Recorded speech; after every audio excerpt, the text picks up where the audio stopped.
Hi, Anthony Levrets here, host of the Next Pitch podcast, and we are in a new series with my buddy Jared Paul. We're calling this the Homefront. Jared is executive loan officer at CrossCountry Mortgage, runs the veteran engagement team, and just an overall great dude, and with an amazing mission of trying to help veterans. And we're going to dive into the process. Jared, thanks for joining me, man. Good morning. I appreciate you taking the time to talk to me and looking forward to getting some information out there and to address all the misinformation that veterans get.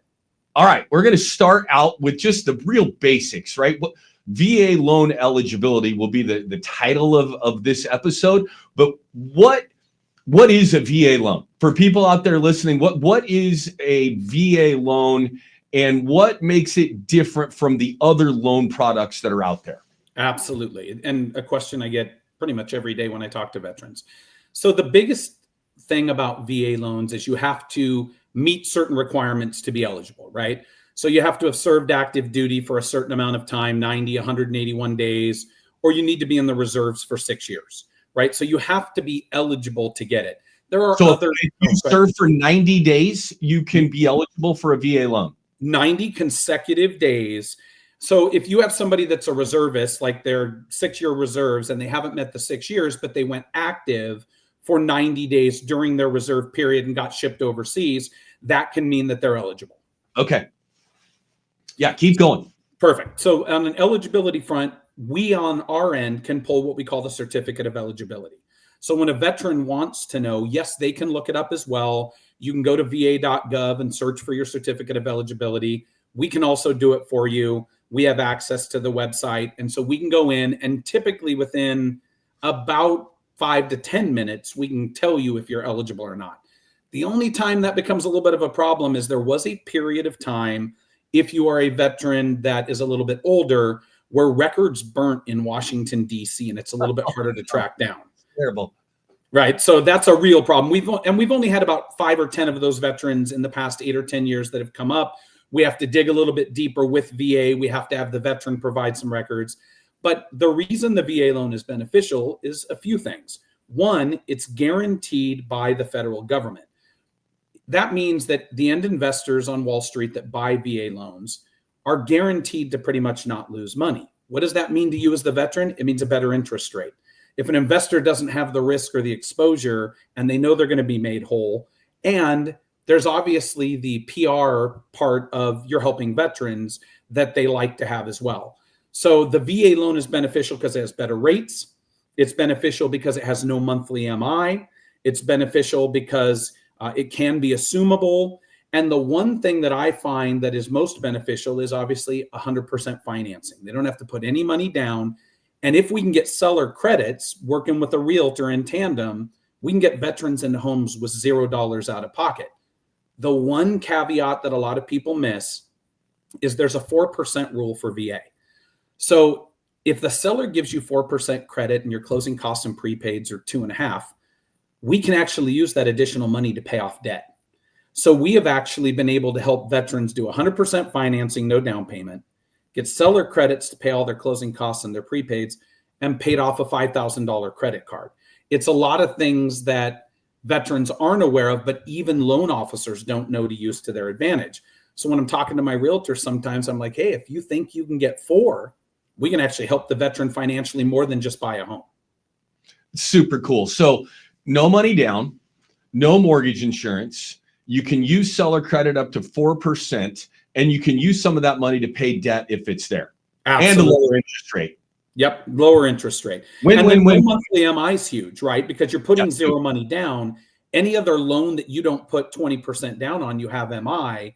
There is the VA funding fee. We'll get into that a little bit later, but you can get into it without adding a monthly mortgage insurance payment, which makes sure that your payment is a little bit lower than other loan types with less than 20% down.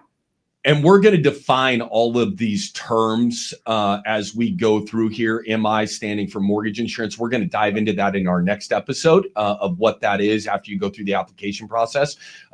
But one of the things I want to talk about before we dive into the process here is why should people buy? Right? Someone out there that's renting right now, young person, old person, middle-aged, but it doesn't matter. why should I think about buying versus renting? Because you're building your own net worth and not somebody else's, right? So there's a You're lot. paying a mortgage. You're paying a mortgage, yours, right? correct? Right. You're paying the person that you're renting from's mortgage, whether it be at an apartment complex or in a home, single family home that you're renting. You're paying somebody else's mortgage. The other thing is you can't write off typically rent payments, but you can write off interest and other things from a mortgage payment. But the biggest reason to buy is family net worth. That's the number one reason to buy a home. So there is a statistic out there, and you can Google this and you can put in a home amortization calculator. But a person that buys at 25, and the vast majority of veterans that do 1 or 2 years or 1 or 2 tours are getting out at 25, 28 years old. So the difference between a person that buys at 25 and somebody that buys at 35 is anywhere from $250,000 to $500,000 difference at time of retirement. That's a huge number. $500,000 extra money at retirement, generating a 5% return, is $2,500 a month in retirement income, passive retirement income. So the primary reason is just building your own net worth. That isn't even taking into account the tax benefits of writing off mortgage interest or writing off property taxes, those type of things. That's strictly on an amortization basis. But if you are renting, you're just throwing money away. It doesn't help you tax-wise. It doesn't help you pay down a mortgage. It doesn't help you build any equity. If you have a mortgage, you're getting all three of those things, right? Every time you make a mortgage payment, you're paying down the principal. It's a forced savings account. Any appreciation, 3 to 5% on average per year, which is low, you're getting that, and you're getting all the tax benefits. The financial impact it has on a veteran's life and on their family's life long term is huge, and it's the reason that buying a home is almost always better than renting. So you just used the term appreciation. Let's define that and why it's such an important part of building that wealth and how that equity is built. What is appreciation and what? And I know you use 3 to 5% in your last little segment here, but define that word for us. So just to work in easy terms, let's say you buy a home for $100,000, right? And you can go back, again, something you can Google, but 1979 through today, home values have increased exponentially. You can look at the math and see the numbers. On average, home appreciation tends to be about 5% on average year over year. I use 3% because I want to give realistic numbers. So you buy a home for $100,000, you own it for a year, and that market goes up 3%. That means that the home is now worth $103,000. So you've just had a 3% appreciation on your home. Compound that now and say you bought a $500,000 home, because homes aren't $100,000 in America anymore. You buy a $500,000 home, you get 3% appreciation. Now you're talking about $15,000 in appreciation that year. The other part is the compounding effect of it, right? If you have a home that's 500 and it appreciates 3% to 515, 3% of 515 is more than 3% of 500. So it might appreciate at 15,500 at a 3% appreciation the next year. And it continues to compound, right? 3% of 500,000 is less than 3% of 600,000. So if the appreciation builds up and gets to 600 grand and you're at 3%, now you're getting 18 grand a year in appreciation. I always want to give realistic numbers. I hate the way that some loan advisors go, they cherry pick. I'm going to cherry pick the highest appreciation ever, 9% or 14%. You're missing that. I choose to go and err on the side of caution, work on loan numbers to give realistic things. And if we exceed it, great for us. That's awesome. So what other general knowledge about the VA loan do you think is important for people out there who are thinking about using this loan product to buy a home? It's understanding the other benefits that go along with it. The primary one would be VA disability income, right? If you have VA disability income, VA, to pay for the mortgages that veterans do default on, charges an upfront, what they call fee, or a VA funding fee that is charged depending on the amount of money you put down. But they don't have monthly insurance, monthly mortgage insurance. But that doesn't come out of their pocket, right? That does not come out of their pocket. That gets added to the loan. It's not something they have to put down. But if you're exempt, if you have VA disability compensation, then you're exempt from that fee. And that can be huge for a variety of reasons. One, it saves you, on a $500,000 home, anywhere from $10,000 to $15,000 that gets added to your mortgage if you're exempt. But I have so many veterans that I talk to that have ailments and injuries, and they haven't even reached out to somebody about VA disability that was a result of their time in service. And so they've gone and done 5 VA loans. Now they're paying 15, 10,000 extra, not paying, but having that added to their mortgage. And if they'd have gone out and found out more about VA disability up front, they might have avoided those fees. So I talk to veterans about more than just home financing, right? Your VA service rep, right? The person that's local to your local community that can help you, VA disability income, the GI Bill. There are VA tax benefits depending on where you live and what percentage of VA disability that you have. So there's more to being an advisor to veterans than just helping them with the home financing piece. You have to understand all the aspects. And the VA disability piece is a huge part that veterans don't understand. The other biggest piece of misinformation that I get from veterans: you can only use it once. Absolutely incorrect. I've used my VA benefit 6 times. Yes, there are times that you have to pay off the existing mortgage to reuse it again, but with current conforming current conforming loan amounts being so high, there are veterans that can buy a home using their VA loan. And then let's say they get transferred, right? And they want to keep that home because their interest rate's good and rent it out. They're able to move to another location and buy a second home as a primary for VA, or utilizing their VA benefit. It's a huge benefit that they don't know about. And there's so much misinformation.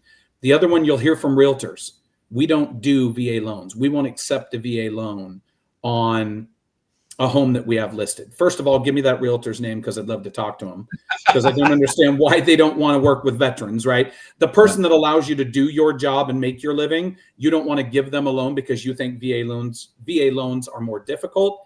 Absolutely not true. The only thing that VA does that impacts the realtor or the listing side is the home can't have any health and safety issues. And typically those are pretty easy to address. So I've talked to a lot of veterans over time, or a lot of realtors over time, that think that the VA loan is a disadvantage. And after I get done talking to them, I'm able to convince them that it's actually an advantage. You brought up something, that you're an advisor, not a salesperson, right? You advise people and help them through the process. Do you recommend, just general people, right? You're buying a home. It's the biggest financial investment most people are ever going to make in their lives, right? Do you advise them to go talk to other people as well as they're getting ready to do this? A financial advisor, CPA? Do you advise them to reach out to those types of people as they're thinking about beginning this process? Absolutely, because my expertise is obviously in the loan and the veteran specific side, but everybody's story is different, right? I don't know how much money you have tied up in a 401k that maybe you want to use to put down.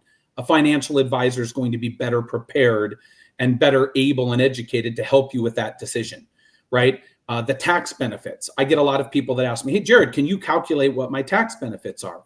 Well, that varies depending on what your tax bracket is, what your income process is, what the forms of income you receive are. And I'm not a tax expert, so I would always encourage them to go talk to a tax professional or a lawyer or somebody that is more apt to be able to give them really, really good advice specific to their story.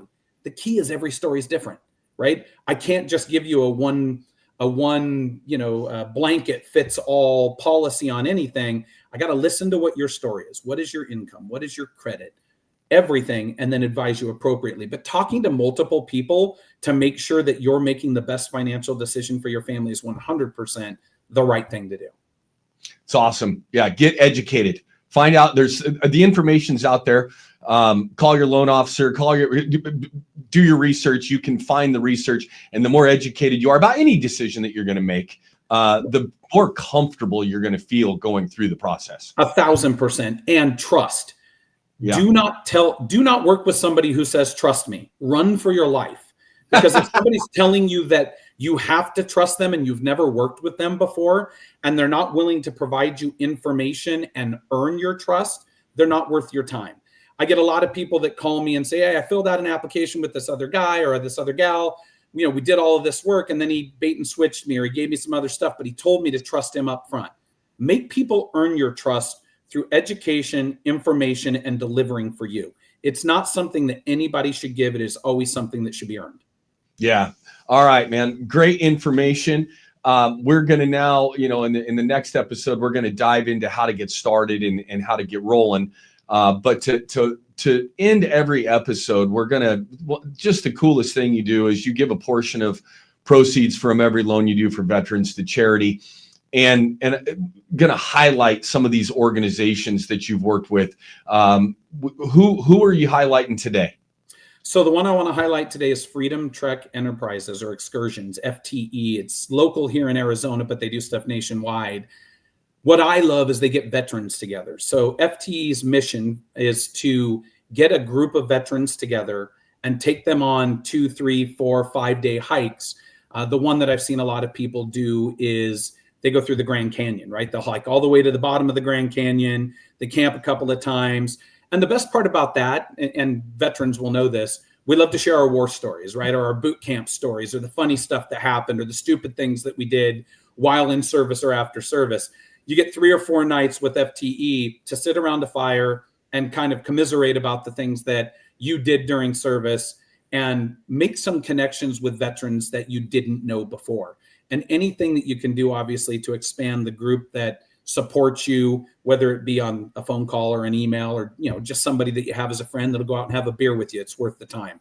So Freedom Trek is amazing. They're here in Arizona. A friend of mine, Martin, is actually the person that got me involved into it. And there's a gentleman named Michael that started it. They're fantastic. And so we do like to give to them every so often to make sure that we're supporting it. It costs a couple of $1,000s per veteran to do it. So we're trying to make sure we support at least 1 or 2 veterans every year with FTE. It's awesome, man. And I just, your mission to help people and giving back is so commendable for folks who share that thought process. Check out these organizations as we go through this podcast and see if there's one of them that you would be interested in getting involved in. It's a great way to spend some of that money of helping other people. 100% giving back. And you don't necessarily need to get anything back out of it, but you can know that the organization's delivering for those people. And that's an amazing thing. All right, man. Well, great information today. 2 episodes in the book. When we get back together, we're going to talk about the application process, define a few terms, and get started on the journey all the way through the loan process. Man, I appreciate you joining me and giving us all of this information. 100% my pleasure, Anthony. Looking forward to guiding people through this process. And I want you to know that I appreciate you for willing to take the time to help your fellow veterans with me. That's an amazing thing. Oh, it's my pleasure. One of these episodes, I'll tell a story or two about some of the vets that have been in our lives, and I'm glad to be a part of this. And we'll looking forward to the next episode, man. Have a great rest of your day. And for those of you out there listening, if you like what we're doing, the best way to share these podcasts and get more people to listen is to refer us to a friend. Like, tell someone you heard this, that you like it. It is the best way to get these to expand, and we're hoping people get a bunch of information that helps them along their home owning journey. Until next time. It won't always be PC, because sometimes veterans use cuss words, and sometimes veterans have stories that aren't totally appropriate. So we'll make sure that we share a few of those to make it as fun as it is informative. All right, man. I'll talk to you next time. Talk to you soon.